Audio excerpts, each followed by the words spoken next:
ప్రభుత్వ మెడికల్ కాలేజీల్ని ప్రైవేటీకరిస్తూ కూటమి ప్రభుత్వం చంద్రబాబు నాయుడు గారు తీసుకున్న నిర్ణయాన్ని వ్యతిరేకిస్తూ రాష్ట్ర వ్యాప్తంగా ఈ ప్రజా వ్యతిరేక నిర్ణయానికి వ్యతిరేకంగా ప్రజలు పెద్ద ఎత్తున ఉద్యమిస్తున్నారు. అందులో భాగంగా ప్రజలకి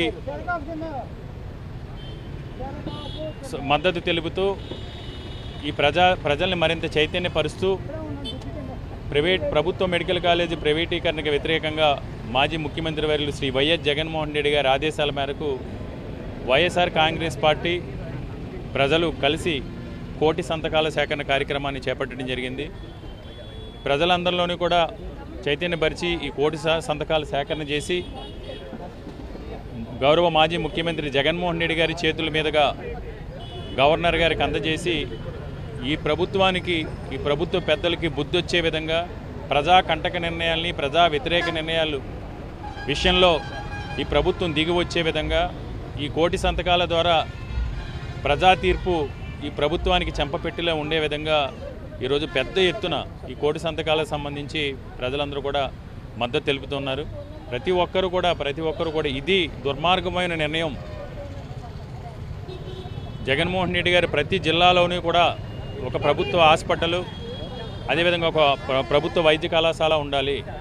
ప్రతి గవర్నమెంట్ కాలేజీలోనూ కూడా 500 bedded above multi speciality hospital నిర్మాణం చేయాలని, వీటిని ఒక ఆధునిక వైద్య దేవాలలా తీర్చిదిద్దాలని జగన్మోహన్ రెడ్డి గారి సంకల్పంతో ప్రజల మేలు కోసం తీసుకున్న నిర్ణయాన్ని వీళ్ళు ఈ విధంగా చేయటం కేవలం రాజకీయ ప్రయోజనాల కోసం చంద్రబాబు నాయుడు గారు వెనుకున్న కొంతమంది వ్యక్తుల్ని ఆర్థికంగా బలోపేతం చేయడం కోసం తీసుకున్న నిర్ణయాన్ని ప్రజలందరూ కూడా వ్యతిరేకిస్తున్నారు. తప్పకుండా కోటి కాదు, ఇంకా ఎక్కువ, నాకు తెలిసి 2 కోట్ల వరకు కూడా సంతకాల సేకరణ రాష్ట్ర వ్యాప్తంగా జరిగే అవకాశం ఉంది.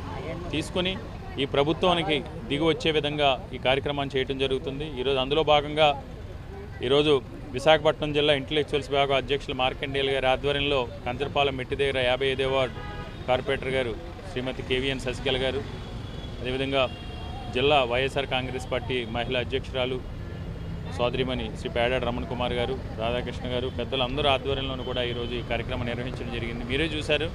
ఎందుకంటే ఇది పూర్తిగా చాలా దుర్మార్గమైన నిర్ణయం. ఎందుకంటే ఏ ప్రభుత్వమైనా సరే విద్యా వైద్యం విషయంలో ప్రజలకు అందుబాటులో ఉండాలి, ఉచిత విద్యని ఉచిత వైద్యాన్ని అందించాలనేదే ప్రజలందరూ కూడా కోరుకుంటూ ఉంటారు.